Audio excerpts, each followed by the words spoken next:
Been a Republican my whole life, and I actually had I was fortunate enough to have my mother was conservative, and I also had some very good mentors when I was in high school.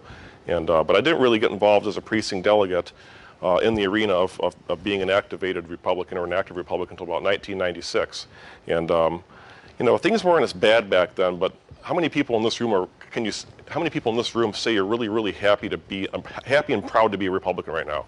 5 hands. I was not happy with the Republican Party. I was frustrated. I had a friend of mine who had just ran for a small local position, and he was involved in politics. And this is me back in the 20s, and that's my friend who I'm talking about.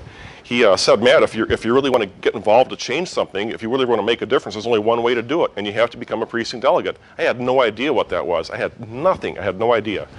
So I signed up. I went to my first county convention. I walked in there. I knew absolutely not one person in the whole convention. This is in Oakland County.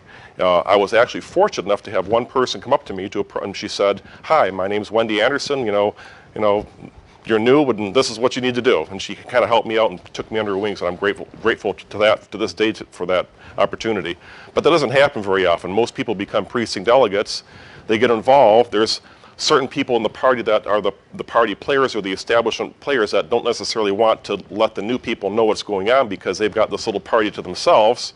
So over the past 18 years, I've seen hundreds of precinct delegates come into the party, get discouraged, and leave. Part of what we're doing, part of what I'm doing here today is we're trying to break that mold. We're trying to educate people, engage people, because the more people that we have in our party who are educated, who know how the process works, the better and healthier our party is going to be. So the Republican Party is worth saving. The Constitution, I'm going to read this here. The Constitution of the United States is the greatest political document ever written. It is, okay? Our Republican Party and our platform represent our true American heritage. It really does. Our American heritage is based upon our party platform, what God gave us. That's what I'm convinced of. And the Democrats are just the opposite. That sacred document shows us the path forward. Trust the people, limit government at all costs, might add. Respect federalism, guarantee opportunity, not outcomes, adhere to the rule of law. Don't these sound great? Reaffirm our rights that come from God, are protected by government, and the only just government is one that truly governs with the consent of the governed. The principles written in the Constitution are secured by the character of the American people. President George Washington said in his first inaugural address, "The perpetuous spouse of heaven can never be expected of a nation that disregards the internal rule of order and right which heaven has ordained.